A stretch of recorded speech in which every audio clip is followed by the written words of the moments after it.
Hi, everybody. It's Marjorie Waldo. We're having a few technical difficulties, but we're going to get through it, I know.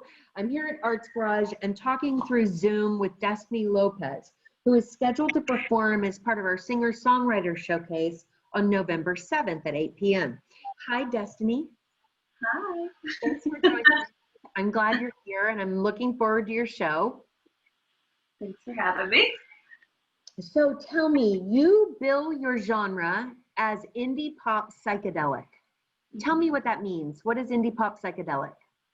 So indie pop has been, I feel like, a really big rising genre, and familiar artists that people are familiar with: Sylvan Esso, Phanogram, Alice Phoebe. Those are some of my modern day influences. And then psychedelic influences are a lot of the classic rock idols that I have. So we're talking like Stevie Nicks, Jimi Hendrix, a lot of classic rock music that I love to cover when I do my local shows. That's awesome. So it's really a fusion. Whenever you're talking about indie pop, you're really looking at a fusion of a bunch of different influences. So it's nice to know what some of yours are. That's cool. So I know that what you tell us in the marketing document is that your lyrics are giving the audience your perspective on beauty in the world. So talk a little bit about that. What is your motivation for writing a song? So usually, and a lot of my perception on experiences in life, and especially when it's love or just passing a positive message or expressing like even childhood trauma. I know trauma sounds like a dramatic word, but anything as small as being bullied in school or something that is genuinely traumatic to some people, I do write about those things. But a lot of the ways that I choose to write is through influences of color and flavors. I've noticed in a lot of my songs that I write, there's a lot of words and descriptions based on flavors like honey and cinnamon and things like that to kind of be able to express an emotion.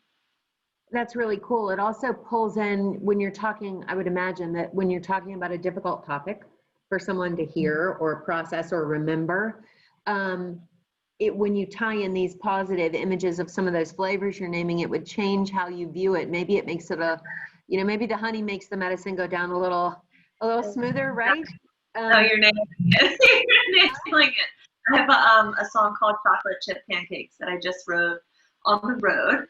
And it has to do with kind of like the relationship between my mom and I that I've had as a child. I'm very grateful for her. I love her and respect her very much. And but there were some uneasy times in my childhood. Although the song is called Chocolate Chip Pancakes, to some viewers and listeners, it sounds like it has a very big positive context. But it is based on trauma, but also the beauty in growing from those traumas. That's really great. That's really great. All right, so tell me, when did you start singing or playing the guitar? Well, I've sang my whole life. It was definitely very therapeutic to me as a child. I would say it was what kept me present. I was always singing though when nobody was home. It was very hidden for years. Not a lot of people knew that I sang until I was about 18. And then I realized that I had come across the talent and the gift that I really wanted to share with the world. I started playing guitar 2.5 years ago. My dad sent me a guitar randomly, and I got it at my door. I learned how to play it in 2 weeks, and then about a month and a half later, I quit my 9-to-5 job and decided to pursue music full on. Really? We were talking a little bit before we started recording, and you said that recently, as a result of the pandemic, I think is what you said, you went on a road trip for 3 months, sold it all, started fresh. Tell us about that. So I hit the road. I didn't want to just stay stagnant due to COVID. I did take safety precautions in traveling, in consideration everybody else's fears based around COVID. But yeah, hitting the road, I couldn't just sit and not do anything. And I had enough money to saved up to hit the road and experience something that would inspire me to still grow my music career even while I wasn't able to perform at and get paid shows. I was performing a lot in Colorado at a local coffee shop in Estes Park, which is right outside of the Rocky Mountain National Park. Really grateful for that coffee shop. It's called Coffee on the Rocks. And I got to play there all the time, and I made really good tips, and it was just a great way to still support me while I was on the road. But yeah, a lot of inspiration happened, and I wrote a lot of music. That town is one of the most beautiful towns I've ever seen.